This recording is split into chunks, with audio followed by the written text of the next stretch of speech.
السلام عليكم ورحمة الله.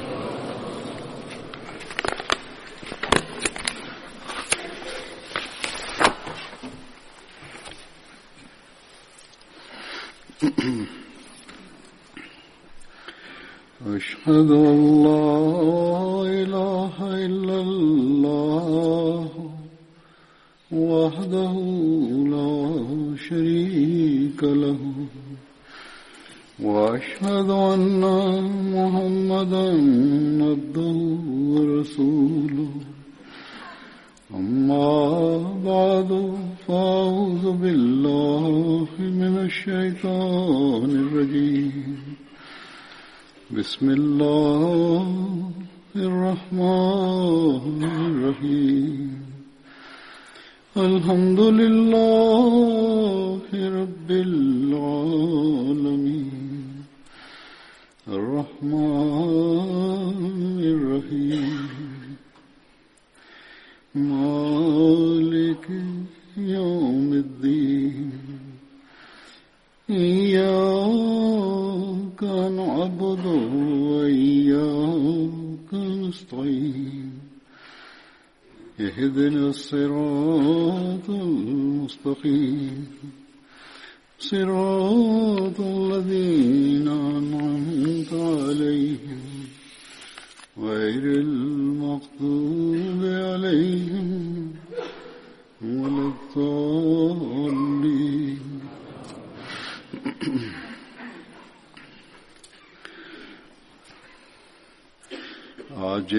Eshablardan birincisinin adı Hazret Hiraş bin Samme Ansari'dir.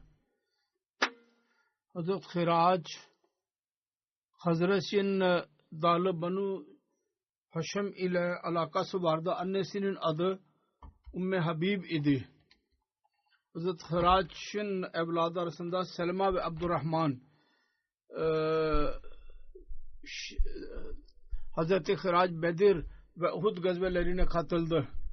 Uhud günü kendisi 10 yara aldı. Resulullah sallallahu aleyhi ve sellem'in uzman okan atanlardan birisiydi. Bedir savaşı günü Hazreti Hiraç Abul As Hazreti Resulullah sallallahu aleyhi ve sellem'in damadı idi.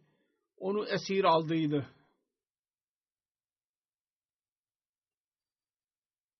İkinci sahabinin adı Hazret Ubeyd bin Tayyihan'dır.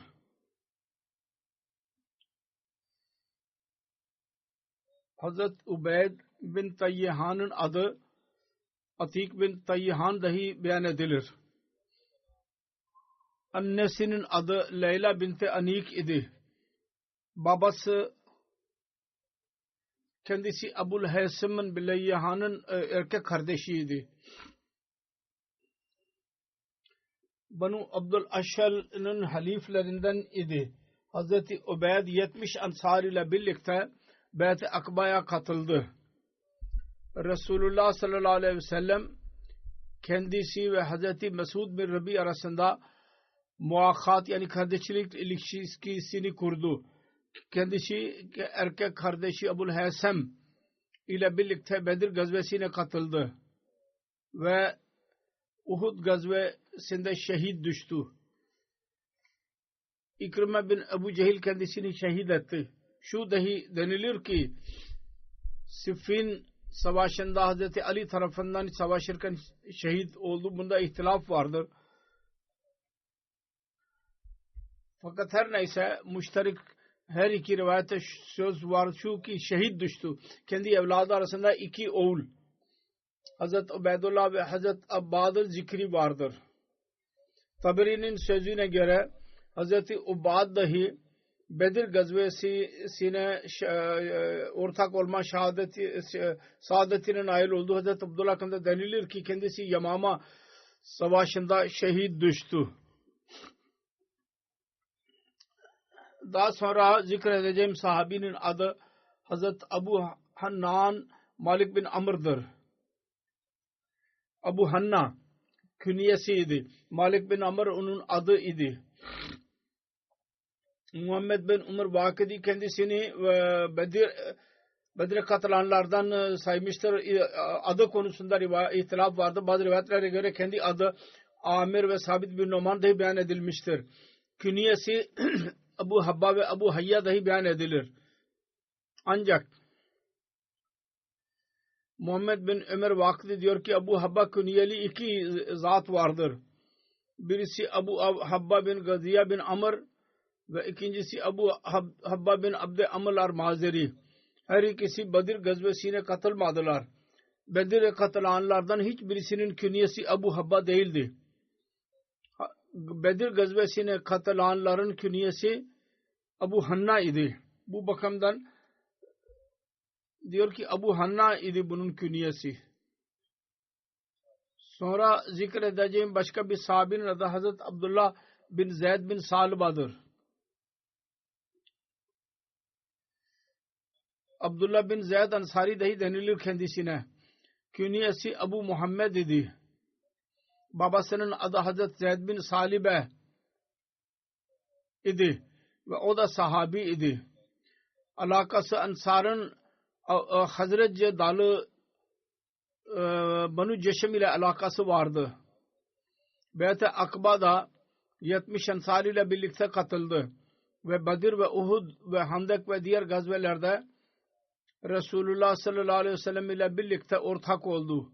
Mekke fethedildiği gün Banu Haris bin Hazrec'in bayrağı kendi elindeydi. Hazreti Abdullah bin Zeyd Müslüman olmadan önce Arapça yazmayı biliyordu. Halbuki o devirde Arabistan'da yazı yazanlar çok az idi. Hazreti Abdullah bin Zeyd'in evladı Medine'de ikamet etti. Bir oğlunun adı Muhammed idi. Saada binte Kuleyb adlı karısından doğdu ve bir kızı Ümmü Hümeyd idi. Onun annesi Yemen ahalisinden idi. Kendi kardeşi Hureys bin Zeyd idi.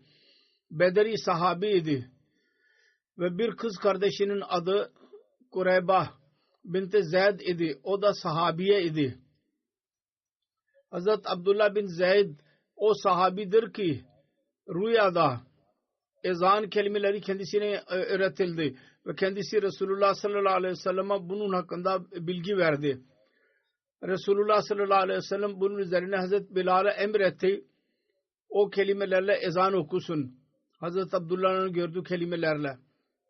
Bu olay Hazreti Resulullah sallallahu aleyhi ve sellem'in Cami-i Nebevi'nin yapılışından sonra bir Hicri senesindenin olayıdır. Onun bir detayları şöyledir.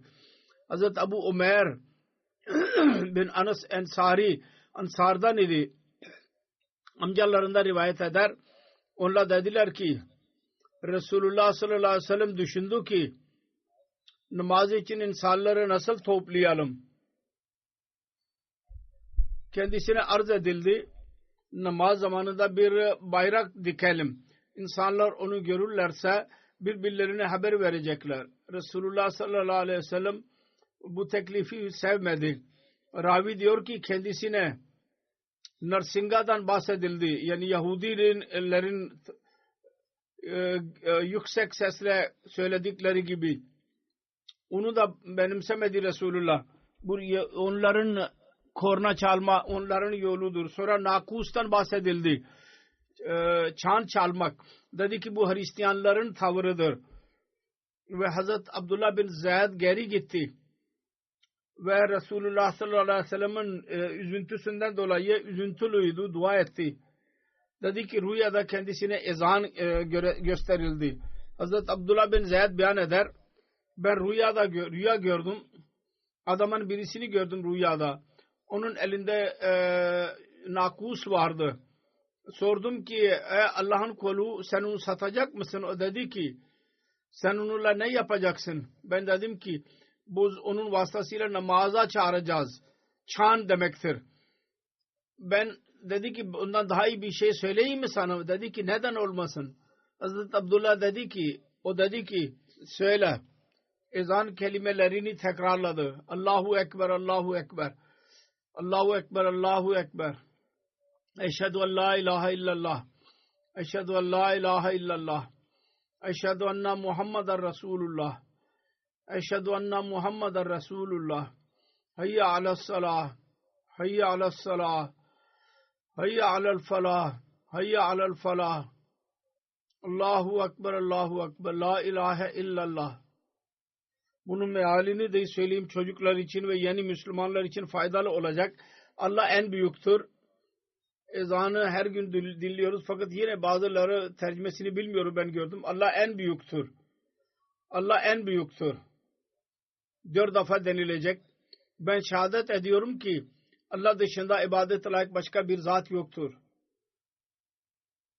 2 defa tekrar edilecek. Sonra ben şehadet ediyorum ki Muhammed Resulullah sallallahu aleyhi ve sellem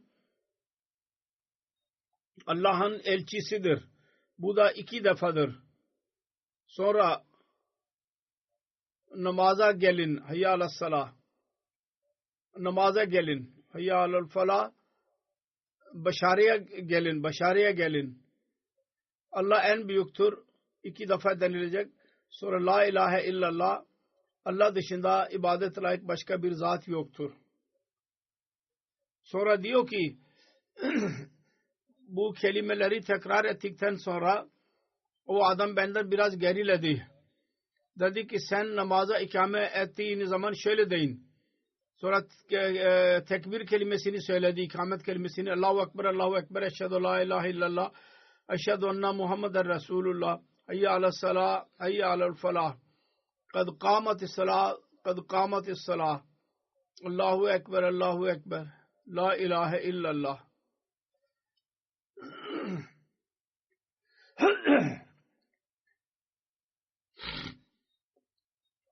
Bunda iki kelime vardır ezanın. Kad kâmet-i salat, namaz ikame başladı.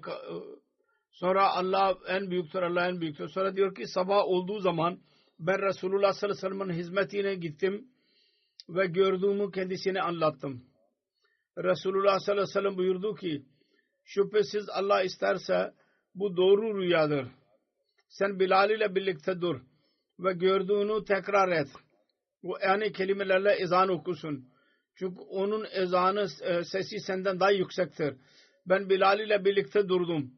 Ben ona söylerdim ve o da ona göre ezan okuyordu. Ravinin rivayetidir ki Hazreti Ömer bin Hattab radıyallahu anh bu kelimeleri dinledi. Evindeydi. Çarşafını sürükleyerek geldi ve diyordu ki seni hak ile gönderen zat Allah adına ya Resulullah ben de aynısını gördüm bunun gördüğünü. Bunu dinleyerek Resulullah buyurdu ki bütün hamd Allah'ındır.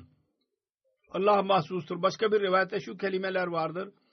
Bunun üzerine Resulullah sallallahu aleyhi ve sellem buyurdu ki Allah içindir her hamd vardır.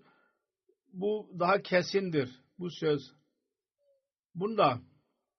Bunun detayları Sirat Hatımun Nebiyyinde bazı daha fazla Hazreti Mirza Beşir Ahmed radıyallahu anh beyan etmiştir. Değişik tarihlerden alarak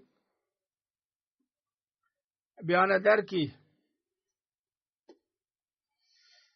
namaz için ezan yahut ilan yok mutu eshablar genellikle zamanın hesabını yaparak kendileri namazı için toplanırlardı. Fakat bu güvenilir bir durum değildi. Mescid-i Nebevi'nin yapılışından sonra bu soru daha fazla ortaya çıktı. Nasıl Müslümanları tam zamanında toplayalım? Bir sahabi Nasara'ya çan çalmaya dedi, çalalım dedi. Bazı Yahudilerin tavrını söyledi. Başka birisi başka bir şey söyledi. Hazreti Ömer fikir verdi ki bir adamın birisini görevlendirelim. O namaz anında ilan etsin ki namaz zamanı oldu. Hazreti Resulullah sallallahu aleyhi ve sellem bunu sevdi. Ezandan önce Hazreti Ömer'in fikri böyleydi. Hazreti Bilal'e emir verildi. Bu görevi yapsın. Ondan sonra namaz zamanı olunca Bilal yüksek sesle As-salatu camia diye seslenirdi ve insanlar toplanırlardı. Hatta namaz dışında dahi bir gaye için Müslümanlar camide onları toplamak gerekirse bu kelimeler, bu seslenirdi böylece. İlan edilirdi. Bundan belli bir müddet sonra, daha sonra aynı rivayet vardır. Bir sahabi Hazret Abdullah bin Zeyd Ansari rüya gördü ve bu ezan kelimeleri kendisine öğretildi ve o Resulullah sallallahu aleyhi ve sellem'in hizmetine hazır olarak kendi rüyasından bahsetti ve arz etti. Ben rüyada adamın birisine ezan olarak şu kelimeler tekrar ettiğini duydum. Resulullah sallallahu aleyhi ve sellem buyurdu ki bu rüya Allah tarafındandır. Ve Abdullah emretti ki Bilal'a bu kelimeler öğret. Diyor ki çok tesadüftür. Bilal bu kelimelerde ilk defa ezan okuduğu zaman Hazreti Ömer dinleyerek çarçabuk Resulullah'ın huzuruna geldi ve arz etti. Ya Resulallah, bugün bazı kelimelerde ezan okudu Bilal, ben de aynı kelimeleri rüyada gördüm.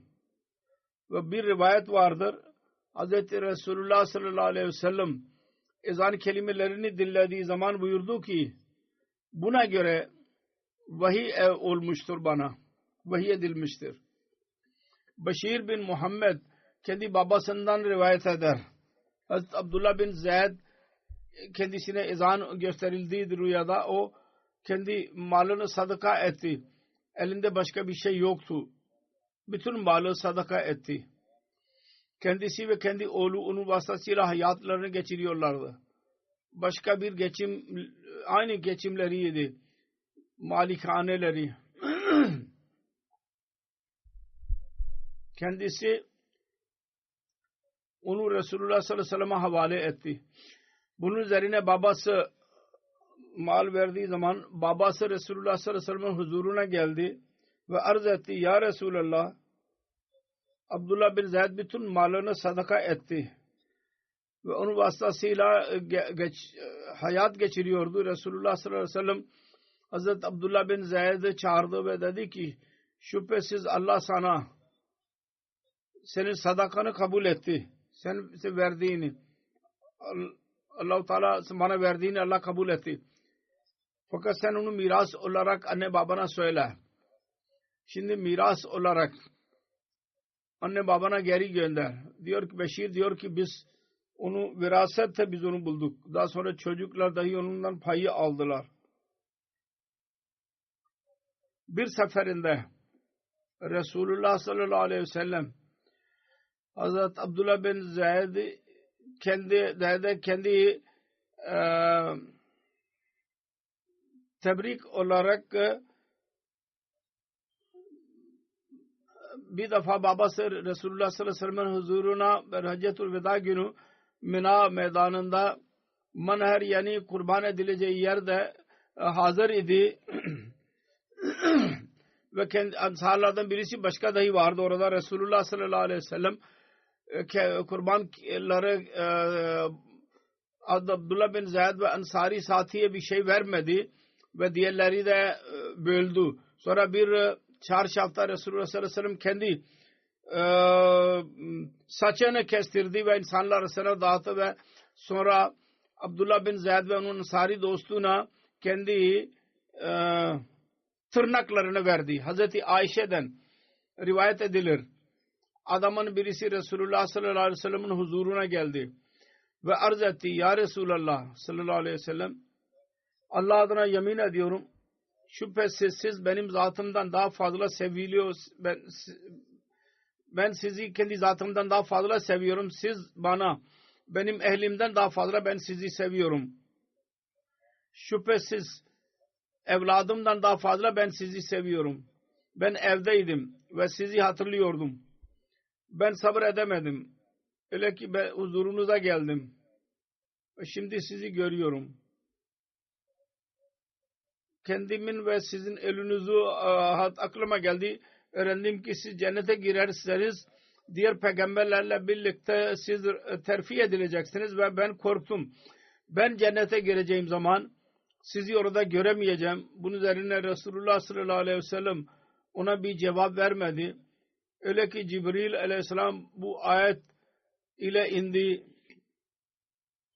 وَمَنْ يُطِعِ اللّٰهَ وَالرَّسُولَ فَاُولَٰئِكَ مَعَ الَّذِينَ أَنْعَمَ اللّٰهُ عَلَيْهِمْ مِنَ النَّبِيِّينَ وَالصِّدِّيقِينَ ve şuhada ve salihin. Her kim Allah ve onun Resulüne itaat ederse bunlardır ki ancak onlarla birlikte olacak ki Allah-u Teala onlara mükafatlar vermiştir. Yani peygamberler, sıddıklar, şehitler ve salihlerden. Bu ayeti kerimeyi şu deliliyle ileri sürüyoruz. Resulullah sallallahu aleyhi ve sellem'in itaatiyle gayri teşri peygamberlik insana nasip olabilir. Ve kendisine tabi olarak birisi salihin makamından ilerleyerek peygamberlik makamına ulaşabilir. Kısacası Nebuvi'nin makamı ister gayri şer'i olsun ve Resulullah sallallahu aleyhi ve sellem'in kölesi olarak olsun çok yüce bir mertebedir ve yüce Allah kime isterse verir. Ve gelecek Mesih-i Mev'ud hakkında dahi Hz. Resulullah sallallahu aleyhi ve sellem Nebiullah kelimesini kullanmıştır. Onun için Hz. Mesih Maud aleyhissalatu vesselam'a biz Hz. Resulullah sallallahu aleyhi ve sellem'in köleliğinde gayri şer'i peygamber olduğuna inanıyoruz. Ve bununla Resulullah sallallahu aleyhi ve sellem'in hatm-i nübüvvet makamı üzerinde bir itiraz söz konusu olmuyor. Kendisinin makamı daha da yükseliyor. Şimdi peygamberlik yalnız kendisinin köleliğinde nasip olabilir. Ve bu mana biz yalnız vermiyoruz. Aksine eski büyükler dahi bundan bahsettiler. İmam Ragıb dahi bunun aynı anlamını beyan etti. Hz. Resulullah sallallahu aleyhi ve sellem'den sonra gayri şer'i peygamber kendisine tabi olan gelebilir. Kısacası bu ayet konusunda ben arada zemin ettim ki izah edilmiş olsun. Allama Zarkani yazıyor. Değişik tefsir kitaplarında bu olay Resulullah sallallahu aleyhi ve sellem'in kölesi Hazreti Soban hakkında vardır.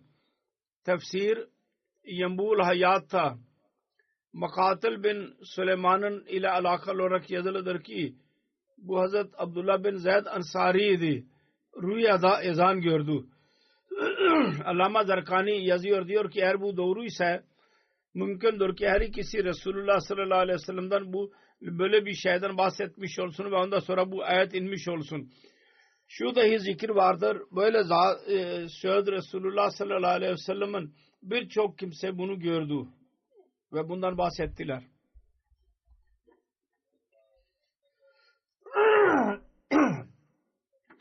İlk zikredilen olayda Hazreti Soban'ın olayı kelimeleri beyan edilmiştir. Bunun detayları şöyledir. Hazreti Soban'a Resulullah sallallahu aleyhi ve sellem'i çok seviyordu ve kendisinin uzaklığında sabredemiyordu. Bir gün kendisi Resulullah sallallahu aleyhi ve sellem'in hizmetine geldi. Rengi değişmişti ve çehresinden üzüntü belli oluyordu. Bunun üzerine Resulullah sallallahu aleyhi ve sellem sordu. Niye senin rengin değişti? Hazreti Soban arz etti ki ya Resulallah ben hasta değilim. Bir hastalığım yok.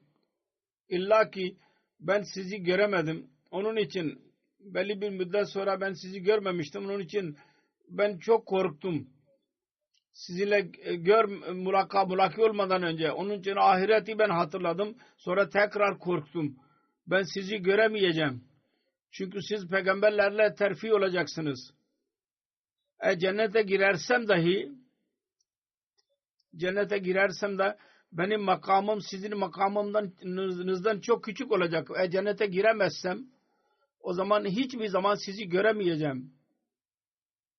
Allama Zarkani yazıyor. Bununla alakalıdır. Soban'ın izahat. Allama Zarkani yazıyor ki Hazret Abdullah bin Zeyd kendi bahçesinde çalışıyordu. Abdullah bin Zeyd'in zikri tekrar vardır. Kendi oğlu yanına geldi ve haber verdi kendisine ki Resulullah sallallahu aleyhi ve sellem vefat etti. Bunun üzerine dedi ki Allahum mazhab basri atala ara ba'da habibim Muhammedin ahadan. Ya Allah benim gözümü al ki sevgilim Muhammed Mustafa'dan sonra hiçbirisini görmeyeyim. Diyor ki Ondan sonra Şer-i Zarkani'de yazılıdır. Ondan sonra kendi gözü kayboldu ve kendisi kör oldu. Onun vefatı hakkında yazılıdır. Abdullah bin Zeyd'in vefatı zamanında ihtilaf vardır onun hakkında. Bazı kimseler Uhud gazvesinden vefat ettiğini zikrettiler. Fakat çoğu şöyle beyan ettiler ki Hz. Abdullah bin Zabat bütün gazvelerde Resulullah sallallahu aleyhi ve sellem ile birlikteydi. Ve kendi vefatı Hz. Osman'ın hilafetinin son zamanında 31 Hicrisinde Medine'de oldu. Ve nazar olayı eğer o doğru kabul edilirse Hz. Osman zamanında vefat ettiği öğreniliyor. O zaman 64 yaşındaydı. Cenaze namazı Hz. Osman kıldırdı. Sonra zikredeceğim sahabinin adı Hz. Muaz bin Amr bin Cemuh'tur. Hz. Muaz bin Amr'ın alakası, Banu Hazret'in alakası Banu Selma'dan idi. Beyt-i Akba Saniye ve Bedir ve Uhud gazvelerine katıldı. Babasının adı Hz. Amr bin Cemuh sahabi Resulullah sallallahu aleyhi ve sellem idi. Uhud gazvesine katıldı. Annesinin adı Hind binti Amr idi. Musa bin Ukba, Abu Maşer, Muhammed bin Ömer Vakdi'nin yanında kardeşi Muaviz bin Amr dahi Bedir gazvesine katıldı. Ve karısının adı Subeyka binti Amr idi. Banu Hazret'in dalı Banu Saide'den idi. Bir oğlu vardı Abdullah ve bir kızı Umame doğdu ondan. Hz. Muaz Akba Saniye'ye katıldı. Ve onun babası Amr bin Cemuh müşrikana inançlarına sert bir şekilde üzerindeydi. İbn-i Şam siretinde Hz. Muaz'ın İslam kabul ettiği beyan edil. Bir sene önce ben onu beyan ettim. Bunlar Beyt Akba Saniye'ye katılanlar kimselerdi. Medine'ye geri döndüler. İslamiyet'i güzel orada tebliğ yaptılar. Ve orada şirk üzerinde daha büyük bazı kimseler vardı. Onlardan birisi Amr bin Cemuh dahi vardı. Oğlu Muaz bin Amr Beyt Akba Saniye'ye katıldı. Ve o seferinde kendisi Resulullah sallallahu aleyhi ve sellem'e biat etti. Amr bin Cemuh Banu Selma'nın liderlerinden idi. Ve onun büyüklerinden bir zat vardı. Kendi evinde tahtadan bir put yaptı. O günün büyük insanların yaptığı gibi ona manat deniliyordu. Onu ilah taparak ona ibadet ediyordu. Banu Selma'nın birkaç genci Müslüman oldular. Hz. Muaz bin Cebel ve Amr bin Cemuh'un oğlu Hz. Muaz bin Amr bin Cemuh idi onlarda. O gençlerden idiler ki Müslüman oldular ve Akba Saniye'ye katıldılar. Bunlar geceleyin Amr bin Cemuh'un o put yerine girerek o putu kaldırıp götürdüler ve onu Banu Selma'nın çöplüğüne çukura attılar, yatırdılar, oraya attılar. Sabahleyin Amr kalktı.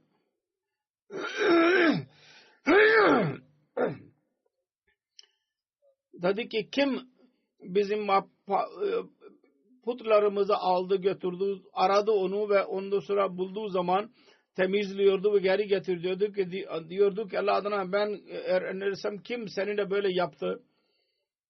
Ben mutlaka onu küçük düşüreceğim. Sonra gece olurdu. Amr uyurdu ve tekrar onun oğlu aynı şeyi yapardı. Sonra Amr bin Cemuh sabah oldu ve tekrar aynı eziyeten geçerek onu temizledi ve yıkadı. Birkaç gece bu olayı oldu. Amr bin Cemuh putu dışarı çıkardı. Dışarı atıldığı zaman onu yıkadı ve temizledi. Sonra kılıcını getirdi ve onunla boynuna astı ve dedik Allah adına yemin ediyorum ben bilmiyorum. Seninle kim yapıyor bunu? Eğer sende bir güç varsa sen ona mani ol. Bu kılıç senin elinde vardı. Putun yanına koydu. Akşam oldu. Ömer uyudu. O gençler oğlu dahi vardı onlarda. O putuyla aynı muamele tekrar yaptılar. O kılıç aldı onun boynundan. Ve ölü bir köpeği alarak onunla bağladılar o putu. Ve Banu Selma'nın eski bir kuyuğuna attılar. Orada pislik atılırdı. Amr bin Cebu sabah kalktı. O putu yerinde görmedi. Orada konduğu yerde. Onu aradı. Öyle ki kuyuda ölü köpekle bağlı olduğunu gördü. Bu manzarayı görünce gerçeği üzerine açıldı. Ve kavmin Müslümanları dahi kendisine İslamiyet'e davet ettiler. Kendisi Allah-u Teala'nın rahmetiyle Müslüman oldu. İbn-i Şam'ın siretinde bu olayı böyle yazılıdır. Putlar kılıçla dahi bir şey yapamaz. Öyle ilaha ibadet etmenin anlamı ne? Hazreti Muaz bin Amr bin Cemuh Abu Cehil'i öldürenlerden birisiydi. Sahih Buhari'nin rivayetinde yazılıdır. Salih bin İbrahim kendi dedesi Abdurrahman bin Avf'ta rivayet eder. O dedi ki ben Bedir savaşında saftaydım. Ben sağımda soluma baktım. Bir de ne göreyim ki 2 ensari genç vardır. Onların yaşları küçüktür. Ben istedim ki keşke ben onlar arasında olsaydım. Onlardan daha güçlü olanlar arasında. Onlardan birisi bana sordu. Amca Abu Cehil'i tanıyor musun? Ben dedim ki evet.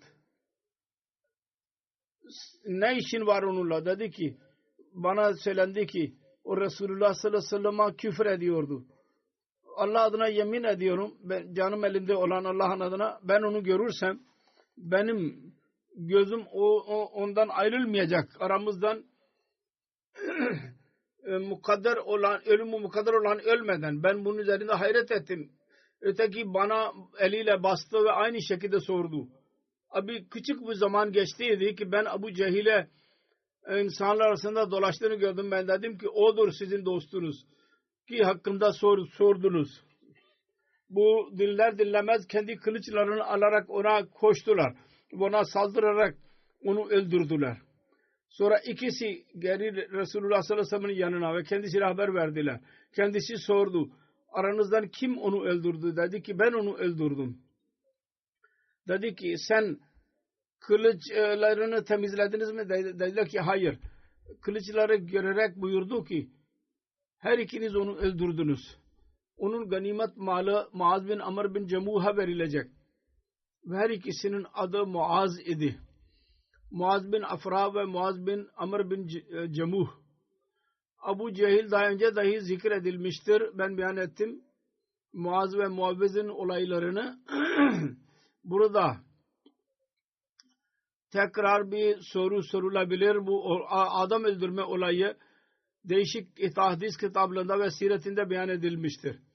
Bu rivayet Sahih Buhari'den aldım, beyan edildi. Bunda şu zikir vardır ki Hazret Muaz bin Amr bin Cemuh ve Hazret Muaz bin Afra Abu Cehil'e saldırarak onu öldürdüler. Ve Hazret Abdullah bin Mesud Abu Cehil'in başını kesti. Başka yerde Muaz ve Muavviz'in zikri vardır. Her neyse. Bunun dışında Sahih Buhari'de öyle rivayetler vardır. Onda rivayet vardır ki Afrah'ın 2 oğlu Muaz ve Muavviz öldürdüler onu. Ve daha sonra Abdullah bin Mesud giderek onu tamamladı, onu öldürdü. Sahih Buhari'nin rivayetinde onun detayları şöyle beyan edilmiştir. Hazret Enes beyan eder. Resulullah sallallahu aleyhi ve sellem Bedir günü buyurdu ki kim yapacak ki Ebu Cehil ne durumdadır? Hazreti İbni Mesud gitti ve baktı ki Afrah'ın 2 oğlu Muaz ve Muavviz onu kılıçları öldürdüler ve ölmeye yakındır. Hazreti İbni Mesud sordu. Sen Ebu Cehil misin? Hazreti İbni Mesud diyor ki Ebu Cehil'in sakalını tuttu ve Ebu Cehil dedi ki benden daha büyük birisini öldürdün mü?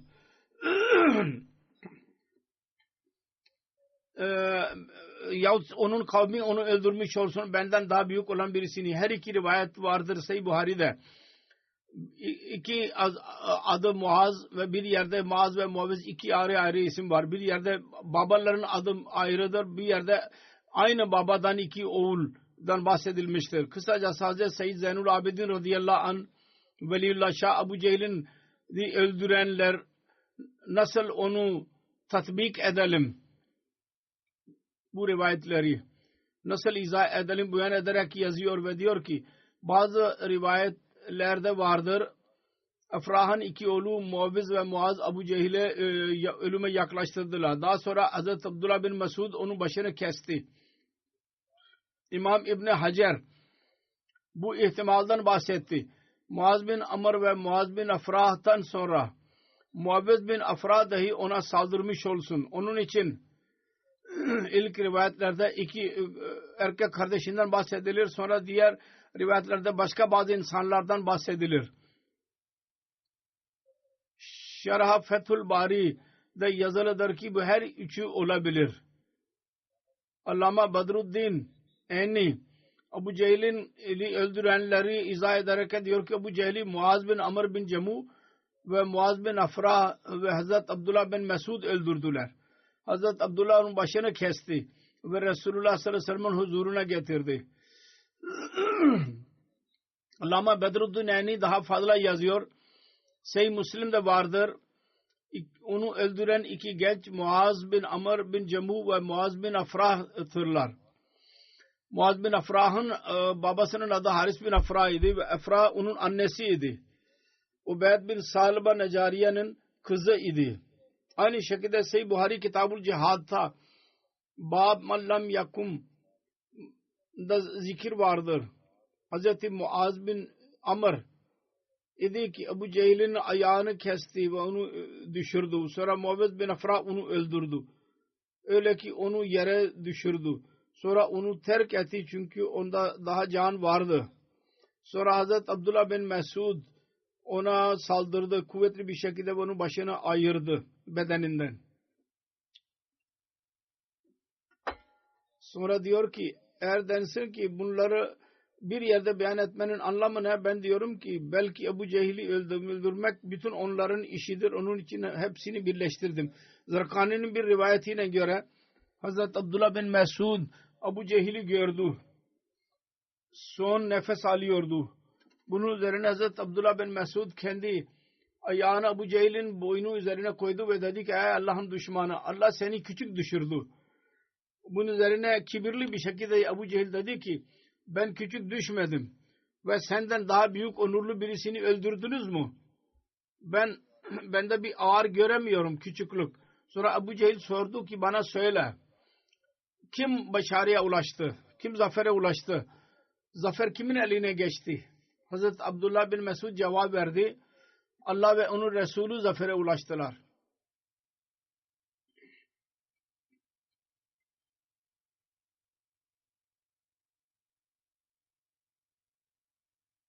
Başka bir rivayette şöyledir. Ona göre Ebu Cehil dedi ki Hz. Muhammed Resulullah sallallahu aleyhi ve sellem şunu dahi söyle. Ben hayatım boyunca onun düşmanı kaldım. Ve bugün şimdi ben onun düşmanı ve düşmanlığında son derecedeyim.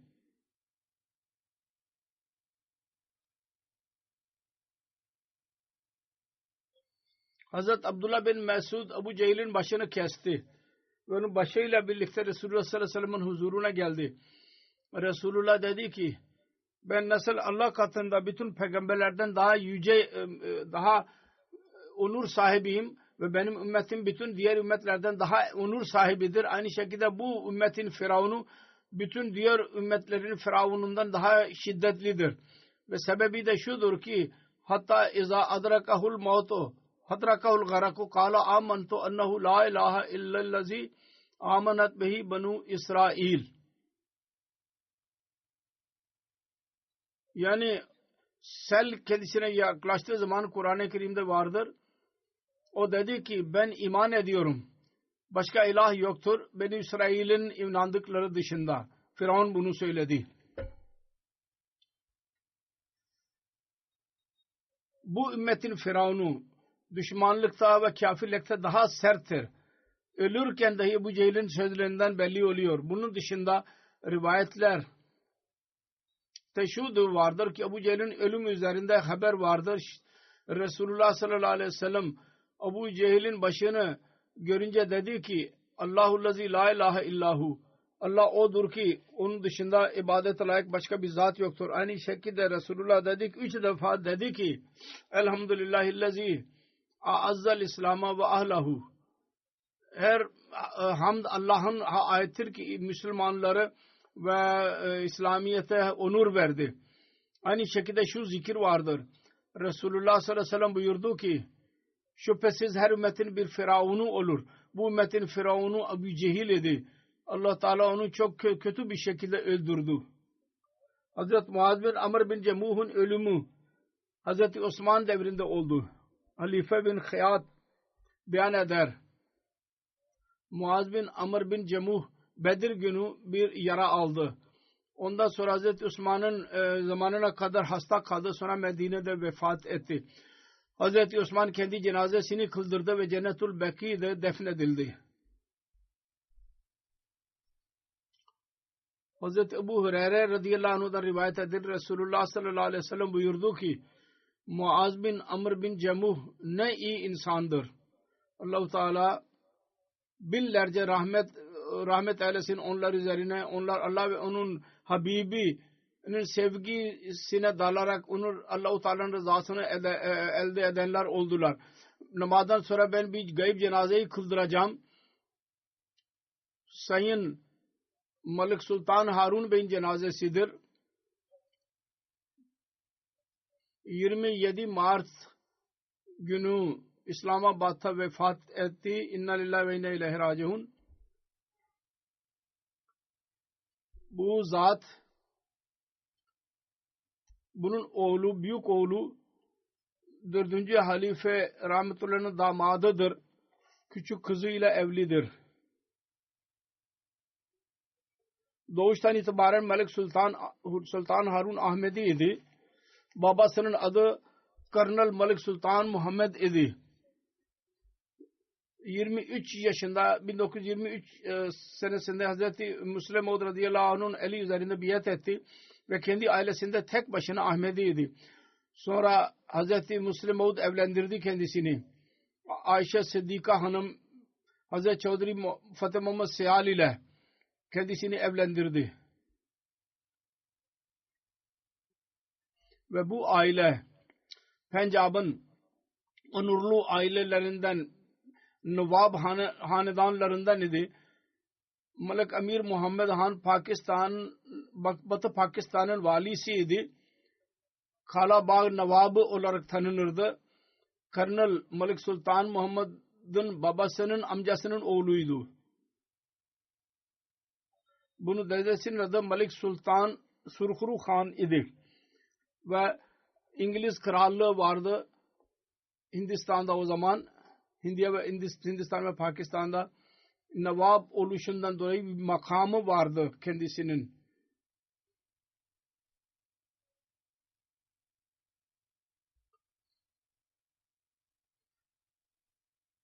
Malik Sultan Muhammed'dan 4 sene sonra Ahmedi olmak kendisine nasip oldu. Saadet vardı fıtratında. Halbuki maddi insanlar idiler fakat dine eğilim vardı. Allah-u Teala bu saadet yüzünden Ahmediye cemaatine girmek kendisine nasip etti. Malik Sultan Harun'un evliliği Sabiha Hamid Çavdari Abdülhamid'in kızı ile oldu. Vapda'da idi genel müdür. Onun kızı ile evlendi. Üçüncü halife nikahını kıydırdı. Ve 3. halife nikah zamanında şunu dahi buyurdu ki Çavdari Fatih Muhammed Seyal İngiltere misyonun temel atan birisi ilk murabbisiydi burada muballigi. Diyor ki benim büyük zatım idi Çavdari Muhammed Fatih Muhammed Seyal ve benim üzerinde onun çok minneti vardı. 3. halife dedi ki benim küçük yaşta ve tecrübesizliğimden dolayı kendisiyle birlikte götürdü ve tecrübemi çok genişletti. Ve köylerde yaşayanlar için benim kalbimde bir sevgi vardı. O sevgi ortaya çıktı. Buna Çavdari Fatih Muhammed Sahad ile kalmam neticesinde bu nasip oldu bana. 3. halife diyor. Diyor ki ben şimdi dahi sade bir köylü ile mulaki olduğum zaman külfetsiz olarak onunla konuşmakta ben mutlu oluyorum. O mutluluk ben şehirli ile konuştuğum zaman ben o mutluluk hissetmiyorum. köylü ile dahi bir külfetsiz oluyoruz. Kısacası diyor ki bugün benim o Müslüm büyük zatın torunu Malik Sultan Harun'un Kırnal Sultan'ın oğlunun nikahı vardır. Ben ilan edeceğim. Ve daha sonra buyurdu ki dua edelim. Büyüklerimiz nasıl hizmet ettiler Allah-u Teala'nın dinine, aynı hizmet hissi, aynı özveri kendi nesillerinde de kalsın ve belli olsun. Dua ediyorum Allah-u Teala, dua ediyorum ki onun vefatıyla bu zikir olduğu Malik Harun merhumun evladı dahi Ahmediye ve hilafete bağlı kalsınlar. Aynı alakayı kurmakla kalmayıp daha onu kuvvetlendiren, pekiştirenler olsun. 3 oğlu ve 3 kızı vardır. Büyük oğlu Sultan Muhammed Han Hazreti Halifetul Mesih 4. halifenin damadıdır. Bölgenin insanlara çok hizmet ederdi. Kızlara çok lütfederdi. Kadınlar beyan ettiler ki Malik Bey'in hayatında biz kendi bölgemizde kendimizi korunmuş sayardık. Şimdi vefatından sonra biz korku duymaya başladık. Hatık bölgesindedir. Orada düşmanlık çoktur.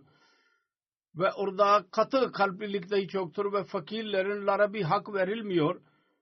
Fakat buna rağmen ki büyük tarla sahibiydi, onur sahibiydi, fakirlere çok yardım ederdi. Onun kız kardeşi Raşide Siyal Hanım Kanada'dadır. Diyor ki Sultan Harun Khan benim kardeşim çok iyiliklere sahibiydi.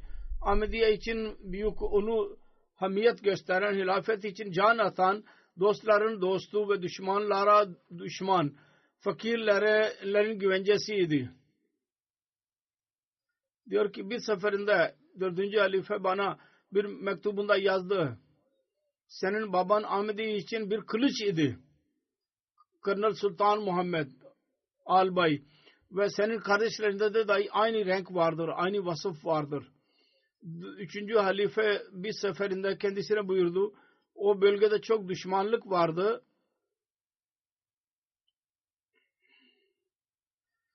Bölgede revaç vardı, düşmanlık revacı. Para malikane yüzünden, Ahmediye cemaati yüzünden Hazreti 3. halife dedi ki kurşunlar atılacak ve senin üzerinden geçecek, sen zarar görmeyeceksin. Diyor ki biz 3. halifenin bu olayını gördük. Fatih Cang Rel istasyonunda kendisini öldürmeye çalıştılar ve kurşunlar başının üzerinden geçtiler ve kendisi hiç yaralanmadı ve Allah-u Teala mucizane bir şekilde kendisini korudu. Fakirlere ve miskinler için can atan birisiydi. Fakirler için bir güvenceydi. Büyük abisi Malik Sultan Reşid Han diyor ki bizim babamızdan sonra bizim ailemizin asıl lideri kendisiydi. Benim her çabamdan sonra her cemaatin işi olursa daima benden daha ileri geçerdi. Hz. Mesih Maud Aleyhisselatü Vesselam halifeler ve cemaatin aşığıydı. Bir seferinde 1974 senedeki olaydan sonra benim önümde büyük bir zat dedi ki babasının nasıl iman ediyorsun? Pencapça dedi ki demir gibi benim imanım vardır hilafete. Hazreti 4. halifenin hicretinde Karachi'ye kadar beraber gitti ve Reşid yazıyor ki benim önümde Hazreti 4. halifenin mektuplar vardır. Bir mektubunda 4. halife rahimahullah ona Ahmediyetinin generali ve Bartayade Ahmedi için kılıç olduğunu beyan etti aşk bakımından. Gece nafile ve Kur'an meselesine gelince Reşid Bey diyor ki çok az kimseler biliyor olacaklar. Onu zikri yapmıyordu. Fakat her ikisinde çok durmadan okurdu. Diyor ki ben dahi bilemezdim. Eğer 2016 senesinde benim hastalığımda biz aynı odada kalmazdık 4 ay. O günlerde ben oturup kalkamazdım. Benimle birlikte bir odadaydı. Bakmak için, hasta bakıcılığı için. Sonra orada Kur'an okuduğunu ve nafile namaz kıldığını gördüm durmadan. Değer verilmeye şeydir. Benim için birisini tutardı. Hizmetçi. Sen hizmet ediyorsun, bir hizmetçi uşak tutalım dedi ki ben varken uşağa ne gerek vardı? Sonra Reşid Bey dedi ki çok faydalı bir zat idi. 10 tane okul yaptırdı. Öyle bir zaman geldiyse, fazla para olursa, az olursa, okul için veremezse, çalışanlarla birlikte çalıştı. İşçilerle birlikte. Ve dedi ki sizden daha fazla ben çalışıyorum. Hiç his yoktu ki ben bir navabın oğluyum. Ya bölgenin büyük çiftçiyim. Oğlu Mahmuda Sultan'a Kaşif Hanım yazıyor. Benim babamın hilafetiyle sevgisi vardı. Özverisi gizli değil. Babasından aldığı ders şuydu. Allah-u Teala'ya daima tevekkül edeceğiz ve her konusunda dua edeceğiz. Dua yoksa bir şey yoktur. Allah-u Teala'ya çok güveniyordu. Çok cesur bir insan idi. Allah-u Teala dışında kimseden korkmuyordu. Halk hizmetinde ile doluydu. Aynı şekilde onun oğlu Sultan Muhammed Han diyor ki birçok sosyal iş yaptı benim babam. 8 okul, 12 mezar için yer verdi. O 8 okul için yer verdi. İnsanlara iş buldu. Onlara yardımcı oldu. Allah-u Teala kendisine mağfiret eylesin. Ve kendi evladına dahi iyilikten yana olmayı ve hilafetten yana tutmuşsun. Cenazesini söylediğim gibi namazdan sonra kıldıracağım.